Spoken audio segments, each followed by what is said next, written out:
We're still in Esther chapter 5. And so Esther, now she has found out Haman's evil plot, and she is literally scared for her life. And she has been extended grace by the king, and she's been asked, to come in, and now she has the ear of the king. She's in the perfect spot. She's able to shift the power balance of this entire situation in her favor. And the king has told her, you can have whatever you want to the half of my kingdom, he says. And so this is where Esther is at. And she's going to ask him. She has been given permission. You can ask whatever you want. And Esther, at this particular point, she does something that is peculiar. She does something that is kind of strange. She invites the king to share a meal with her. She invites the king to a banquet. And not only does she do that, okay, let's just look. It says here, Esther chapter 5, Now it came to pass on the third day that Esther put on her royal apparel and stood in the inner court of the king's house, over against the king's house. And the king sat upon his royal throne in the royal house, over against the gate of the house. And it was so, when the king saw Esther, the queen, standing in the court, that she obtained favor in his sight. And the king held out to Esther the golden scepter that was in his hand. And so Esther drew near and touched the tip of the scepter. And the king said, and then said the king unto her, he says, What wilt thou, Queen Esther? And what is thy request? It shall be given thee to the half of the kingdom. And Esther answered, this is what she answers. This is her moment. This is her chance. This is what she answers. She says, if it seem good unto the king, right? This is what we learned last week. If it please the king, if it seem good unto the king, let the king and Haman come this day unto the banquet that I have prepared for him.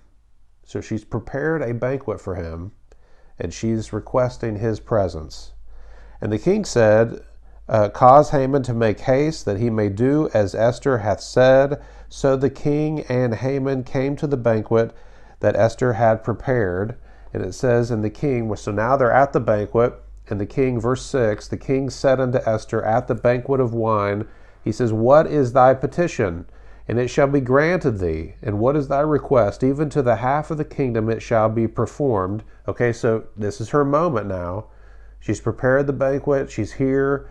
He's asked her again, what do you want? To the half of my kingdom. In verse 7, then answered Esther and said, My petition and my request is, if I have found favor in the sight of the king, and if it please the king to grant my petition and to perform my request, she said, let the king and Haman come to the banquet that I shall prepare for them, and I will do tomorrow as the king hath said. When she gets the chance again, she invites him to a second meal. She prepares a second meal for him to come, and she says, and then I will give you my request. So what is going on? Esther has her moment to ask him whatever she wants to the half of the kingdom, and she invites him to a meal, and then when she gets the chance again, she invites him to a second meal before she ever comes to her requests. Now, a lot of people have speculated as to why it is that Esther does this in the story. Why does she take this moment and invite him to a meal? It doesn't seem like something we would do, especially when we're fearful for our lives. She's in a situation that is extremely urgent and scary. She's worried that she's going to be discovered as a Jew at any moment, and she doesn't know what's going to become of her. Even in the face of that, she has a great calm about her and patience, and she invites the king to a meal. Now, people have wondered why it is that she does this, and I think that the reason is pretty obvious. Just on the surface, I mean, she wants to butter him up a little bit. She wants to remind the king why he fell in love with her in the first place. And we have to remember, if you go back to Esther chapter 4 and verse 11, what does it tell us? In Esther chapter 4 in verse 11, whenever Mordecai first told Esther, listen, you've got to go into the king, and she's like, I can't do that. I can't go into the king unannounced because I could be killed. This is what it says in chapter 4, verse 11. It says, all the king's servants and the people of the king's provinces do know that whosoever, whether man or woman, shall come unto the king into the inner court, who is not called, there is one law of his to put him to death, except such to whom the king shall hold out the golden scepter, that he may live. And she adds this, she says, but I have not been called to come in unto the king these 30 days. So for the last 30 days, she hasn't been called to come into the king. So you might say, now we know the king loves Esther. He was very taken with Esther, but they've been married for a little while now, and you might say that the honeymoon is over. And she hasn't seen the king's face, and he hasn't called for her in a month. And so the relationship at this point possibly has grown a little cold. So before Esther submits her requests, she wants to rekindle the relationship a bit, to remind him why he fell in love with her in the first place. The main thing is that Esther wants to reestablish the relationship that she has with the king. And it's in that we really find our lesson. Before she gets to the requests, she first sits down and she wants to have a meal with him. Now, if you think about it, not only do we see it right here in this particular spot that she wants to have a meal, but really the predominant setting of the book of Esther is around a feast. Whenever the book first opens, the book opens in chapter 1 with the king opening up with this enormous feast where Vashti is, rudely disobeys the king, and she is removed from her throne. And by the end of chapter 2, the king is already throwing another feast to celebrate the replacement with Queen Esther. And then, of course, right here, Esther throws 2 banquets for the king. And then the Jews also, whenever the second law is passed that enables them to defend themselves, which we'll get to in a little while, when that second law is passed, the Jews all throw this huge party and feast to celebrate. And of course, at the end of the story, when we find the great victory that they have over their enemies, they not only throw a feast, but they establish this feast as an annual holiday called Purim that they celebrate even to this day to remember the victory that they had. Through the whole story, it's really just one feast after another. Now, what is cool about that is that we don't just find this in the book of Esther. We actually find this throughout the entire Bible. Now, I don't know if you've ever noticed it, but really the Bible is just one feast, one meal, one banquet after another. Just take a look at this. Let me just walk you through, if you will. Let's start real quick. It's just a quick run through, starting in the Old Testament. In Jewish life, bringing someone in to share a meal with them, with the significance of that was like them saying that they considered you family, that they were at peace with you, that they had fellowship with you. They considered you one of the family. They accepted you. That's the significance of inviting someone to come in and share a meal back in the Old Testament Jewish life. That was the significance of a meal. And many times, whenever a man would be confronted with God, and sometimes even by angels, the way that they would respond in worship was by imploring them to stay so that they could prepare them a meal, to offer them something. You remember when it came time for Isaac, the blessed son, the promised son, when it came time for Isaac to pass this blessing on to his 2 sons, Jacob and Esau, this blessing was preceded by Isaac requesting that him and this child share his favorite meal. That was the context, that was the setting over which this blessing was going to be passed on to this son. And I suppose it's not insignificant to point out that the very first command and rebellion of man in the garden was all centered around food. And of course, when the Lord wanted to instruct the nation and establish the truths of the very special relationship that he had with them, the way he did that, the way he established and instructed them in the relationship that God had with them, he did it through feasts that he had written into the law that they were to observe all throughout the year. In fact, the entire Jewish calendar is guided by these feasts. In fact, the entire life of Israel is built around feasts. But we don't just see it in the Old Testament. As you cross over from Malachi into Matthew into the New Testament, in the life of Jesus, and even especially in the book of Luke, where the feast motif is especially pronounced. But in the life of Jesus in the Gospels, this meal motif just continues. In the book of John, the very first time that Jesus ever shows himself by miracles is, of course, at a wedding feast.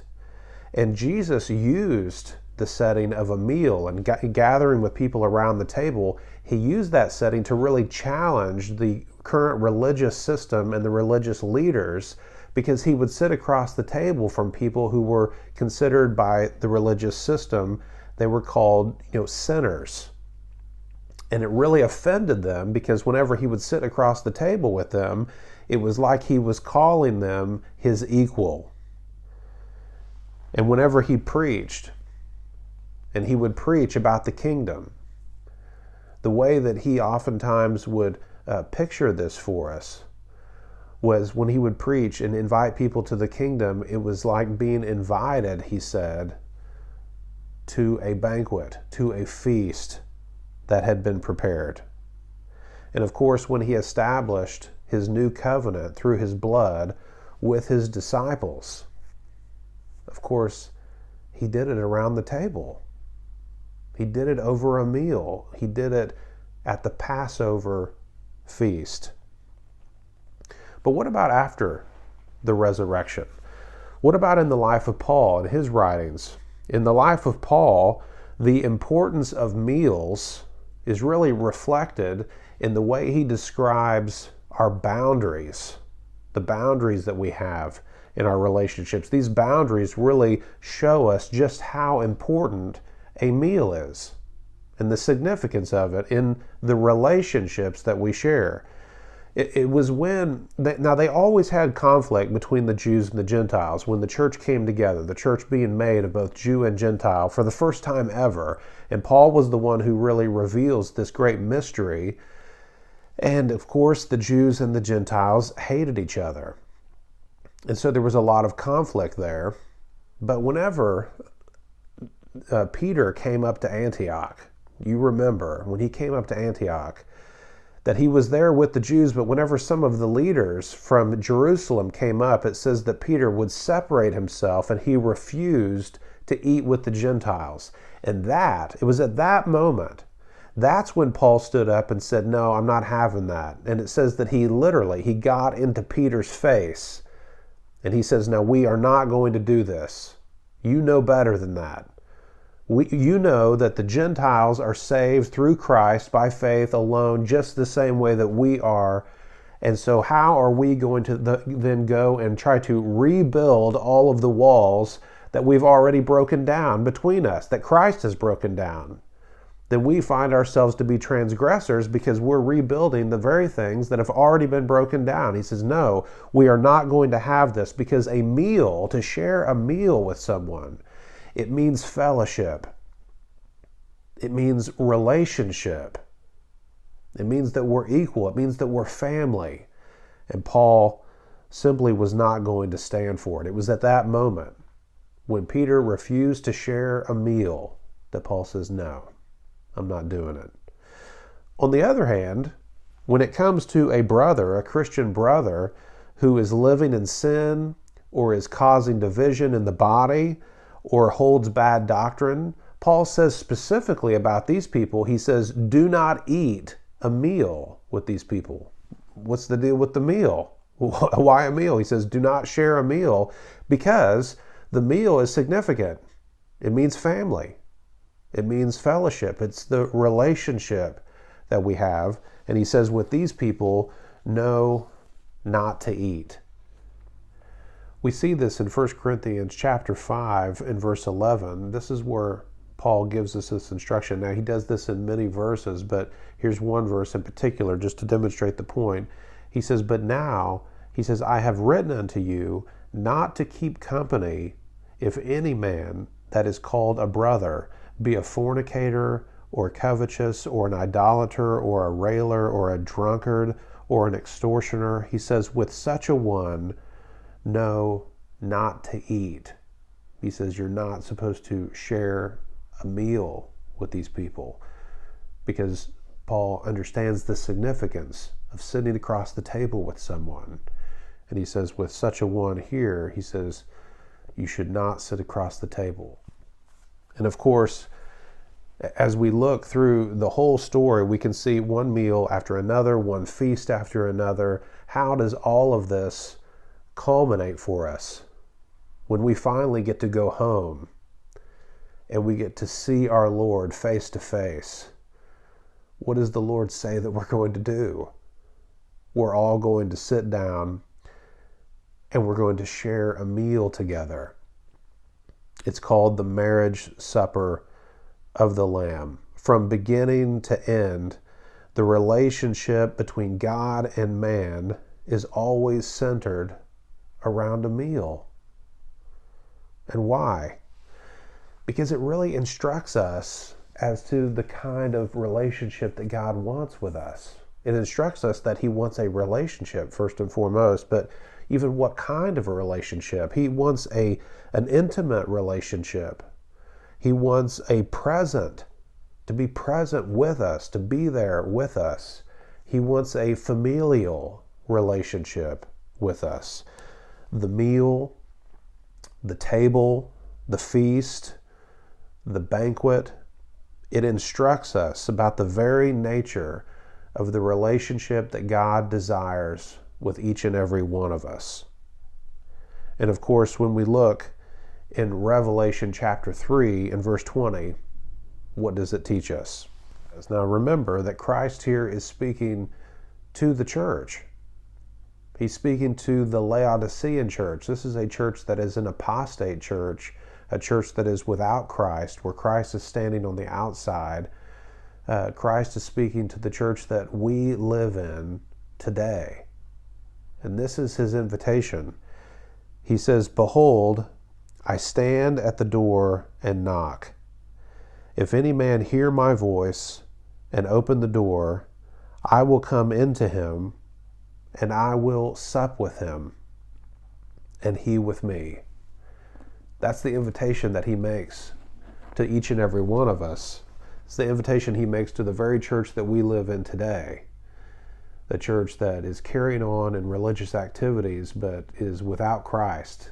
And he says, listen, I'm knocking on the door, and what I want you to do, with the kind of relationship that I want, is I want you to invite me in. And if you do, I will come into you. And he says, and we will share a meal together. He wants us to have a relationship with him. So now we understand a little bit better what we're seeing in the book of Esther. This is Esther's moment. This is where Esther has her chance. She's right before the king. She's scared for her life. The matter is a very urgent one. She's afraid that her household, her people, her own self are going to be killed by a very wicked man. And now the king has told her, I'll give you whatever you want. Now think about that question. If you could have whatever you want from him, and what does she ask for? She says, what I really want first of all, before we get to the requests, before we get to that, she says, what I want first is for us to sit across the table from each other. I want us to have a meal. And when we do that, she says, then I want to do it again. I want us to sit across the table from each other and to share a meal, to have a relationship, to rekindle the relationship. When she approaches the king to request for her life, she starts. This is so amazing. The way she starts saving her life is by setting the table. That's how she begins to save her life. Sometimes all that we want from God are answers. We view God a little like a crystal ball, and we just looking to him for answers. What do I do here? Can you please help me with this? Protect me from this. Give me this. Save me from this. We want protection, we want provisions, and we want answers. We want him to answer our requests. We want him to answer them yes, first and foremost. Sometimes all we want from God are answers. And what he wants for you is to know him, to really know him the same way that he knows you. He wants you to enjoy him, to have a relationship with him. He wants you to sit across the table and to enjoy a meal together. Sometimes all we want from God are answers. And because of that, we often miss the most important answer of your life. And that is that he is the answer that you're looking for. And you may not realize it, but that is the answer that we miss. As we're asking him, hey, help me with this, give me this, help me with this, what should I do here, where should I go there? And God is trying to say, hey, listen, I know that you have needs, I know that you have answers, I know that you have questions that you want. If you just sit across the table from me, he says, then I am the answer that you're looking for. Because when we have him, then we have everything. The Lord is my shepherd. I shall not want. That famous psalm is not telling us just simply that if we have the Lord, that he will give us everything that we need. It is saying that, but it's saying much more than that.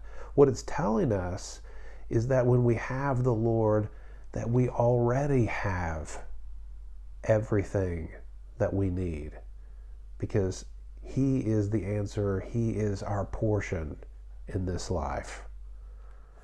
Esther teaches us a very important lesson, that oftentimes when we're trying to fight this battle, where the evil Haman who pictures our flesh, is trying to destroy our lives, and we want to live spirit-filled lives, and we know that the only way we can win this battle is if we go to our Father, because he's the only one who has the power to really make any difference in our lives, to really help us. And we go to him for request, and we're going to ask him for all these requests, and we're going to ask him and depend upon him as we should.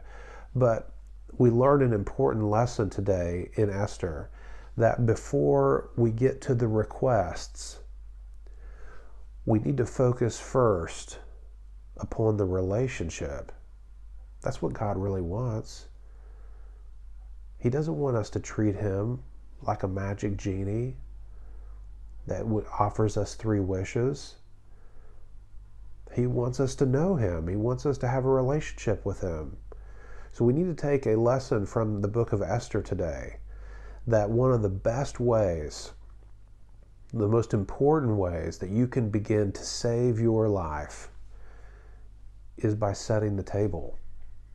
Maybe if you just back away from all of the requests for a minute and pull up to the table instead and spend some time with him. Spend some time and have a meal with him over his word, getting to know him the same way that he knows you. And then you will find in that not only will he take care of everything, but you will find that he is everything.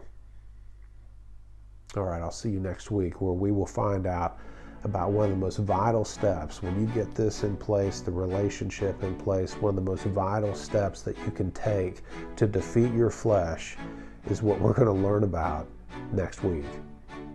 I'll see you guys. God bless.